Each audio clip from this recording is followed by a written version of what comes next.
this is Brock from Teach Brock Code. It's my first video on YouTube, so take it easy on me in the comment section. I'm going to be making a little channel primarily about coding, maybe a little about some other IT or not IT things I could think of or things I'm interested in. But the main reason I'm making this channel is when I was learning Razor Pages, I had a hard time finding resources that were easy to understand or easy to follow along, or weren't just really basic and then left you hanging. So I'm going to get into building an application, including a database in SQL Server from the ground up, and over the next few weeks I'll be putting out a video probably every few days, and hopefully everybody finds it informative. So we're going to start by, if you don't have Visual Studio, downloading it. So just go right to visualstudio.microsoft.com and you can download for free Visual Studio 2019 Community Edition, as you can see right there. And once you have that up and installed, if you don't, pause the video now, take care of that, and then open it up. And you're going to go create a new project after you open it. And we're going to ASP.NET Core web application. And so what I had in mind for this, I'm going to build a auto maintenance application. It's going to have a database. Basically, I'm going to have cars in there and tables, with joins connected together of maintenance for them. So say, I changed the oil May 19th on a Subaru at so many miles or whatever. That way I could look back and actually know when I did something on different cars, because we do have 3 cars in the family. I do take care of other people's cars for them. This way it gives me a little database where I could look back and know it's time to do something, because I can't remember what I did or what I need to do. So we can name this Auto Catalog and hit create. So web application is where you get the Razor Pages. We don't want MVC. I know a lot of people probably are familiar with MVC. It's been around a lot longer. We just want the web application, no authentication, and then keep the configure for HTTPS checked.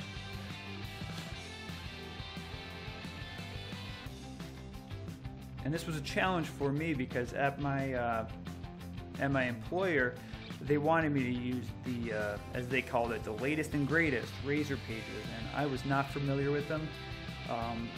Only used MVC to build a API, and didn't really, I had some classic ASP knowledge, and that was it. So I basically just had to teach myself and just read a lot. So as it opens, I am going to run it quick just so you guys could see what it looks like, because there's not, in my opinion, it's styled very good right from Microsoft. They did a good job compared to MVC or some other ones in the past. So there it is. So it's very simple, but it doesn't look too bad. And also, as you can see, it does scale well for mobile apps, as you can see, which is really cool. So if you run this website, if you actually publish it and go to it on a phone, it actually does look pretty good. It really does. We've done that at my current employer.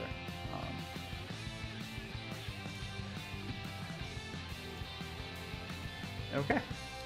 So now you'll see there's no models folder. We are going to make one. So right click on the solution.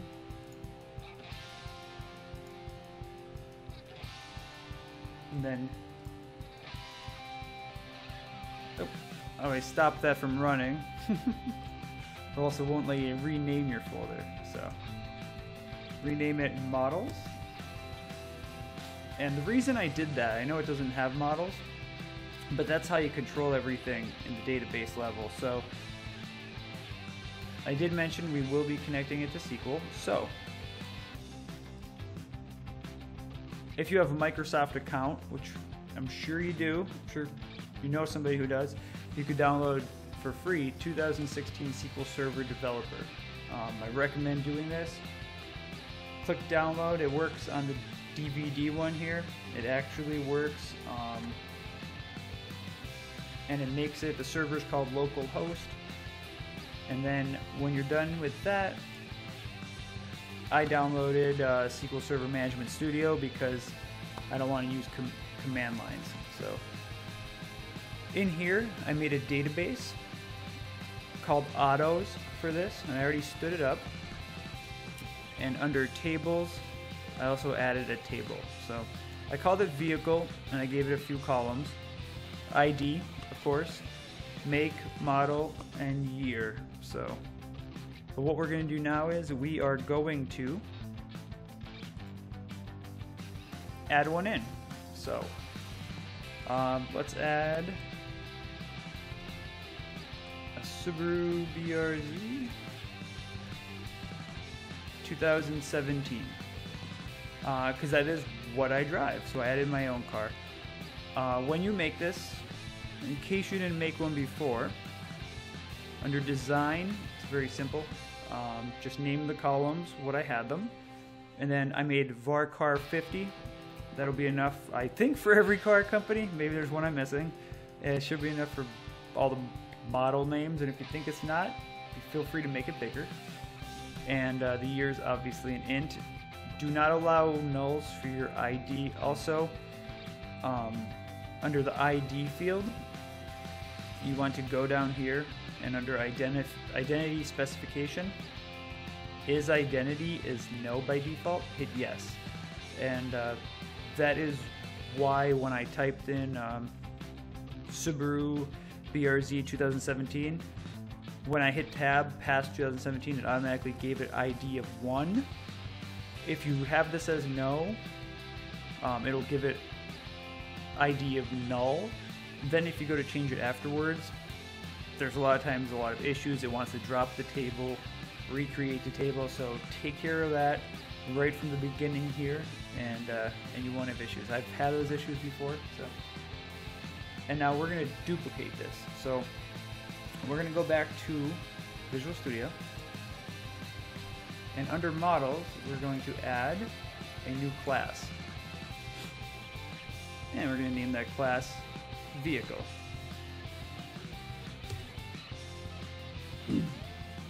So basically, for every table you make, you are going to make a corresponding model. So we got public int ID get set, and if you didn't see what I did there, PROP, if you type that and then hit tab twice, it's a shortcut just to save you time, and then it's automatically highlighted on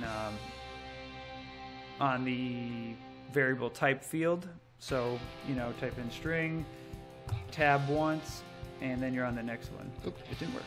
There we go. I think I called it make.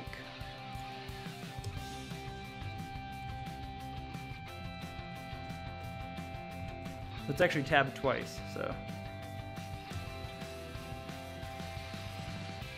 Or you could just do it like this.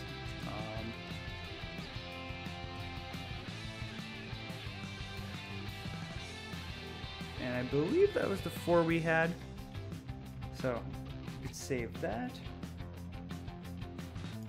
Okay, so under pages, index is the regular home page, but we are going to add a folder under pages. So what they recommend here is when you make this folder, name it the model name, but plural because it's pages. So try not to name models plural, or else it has an issue where it doesn't know the difference between a namespace and a type, because they'll both be, say, vehicles. So this way, since they're different, it doesn't have an issue, it understands. I've also had that issue before. So we will name this vehicles. I always feel like that word is spelled wrong. So. And then we are going to the fun part.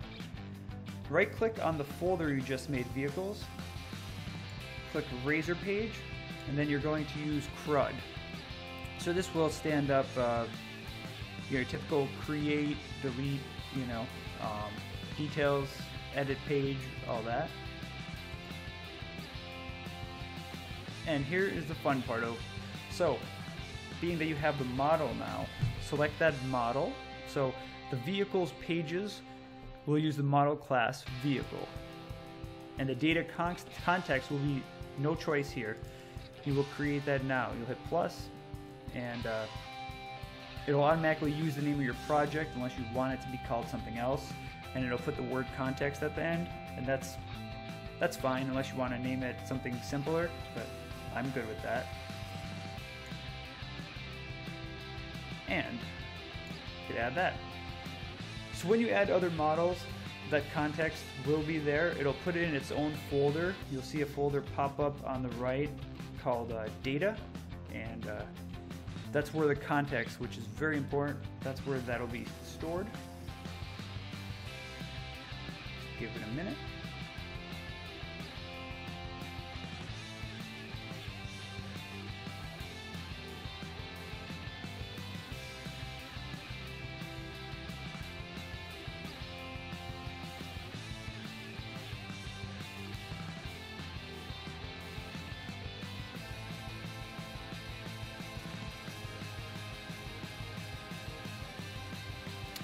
Okay.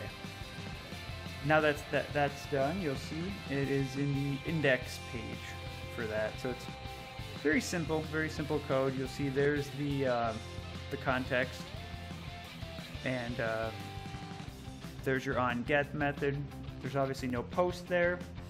If you go to the create, you'll see there's a nice onPost also, which is really cool. That's where you can put redirects. Right there's one. Okay.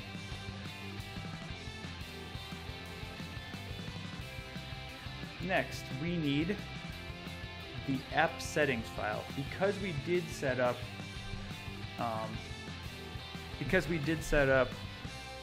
the context and the model, you'll see that it actually put it right here for you. So it knows it's a local database, auto catalog context, so this is important for you to know going forward. And there it is, the whole string. So it looks like they always did. It looks like they do in the other ones, but it creates it for you pretty cool in the last process. So you'll see that there.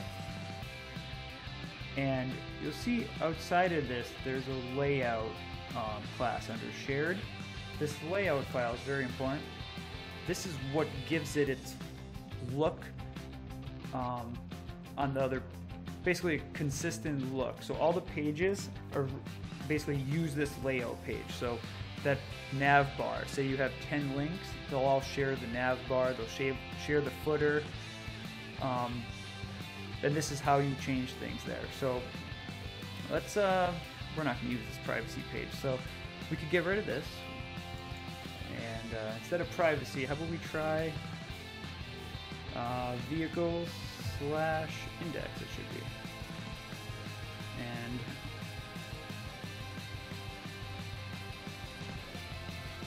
And we'll call it vehicles.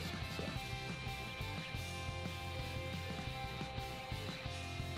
And we will run that. This is always the exciting part when you don't know if things are going to break because you just put them all together and made tons of changes at once. Let's click on vehicles.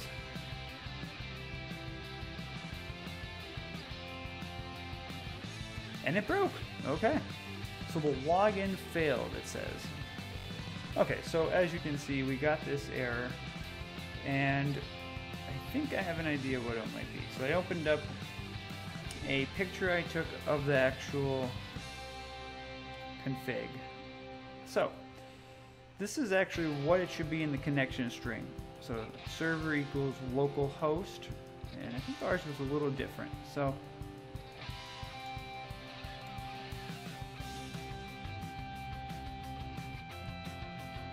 we could try that. And database equals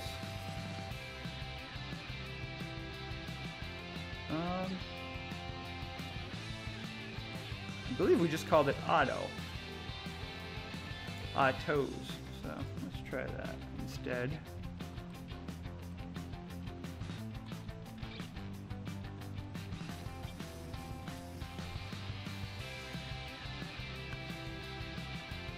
Okay. Let's run this again. See if that makes any difference. And it does. Okay. So sometimes, I didn't want to fix it before because this seems to happen when it stands it up for you. I sounded excited. I'm like, oh, let's go to the app settings file. When I saw that big GUID, the GUID or whatever GUID, however you say that, GUID, I was a little nervous because that's not what I got. When you make your database, so when you download Developer Edition and it makes it for you, it will give you this on a screen, which I recommend take a screenshot of it and basically show you where your connection string should be. And that was not what it stood up for us just now. So sometimes you have to change that. Let's minimize that. And there it is. So that seems like a good place to stop my first video, and I look forward to making many more. In part 2, we will work on styling a little bit. Also, we will work on the edit page, the create page, and we will add a second model, so a second table in the database, and we'll go from there. So thank you everybody for watching. This is Teach Broad Code. Have a good day.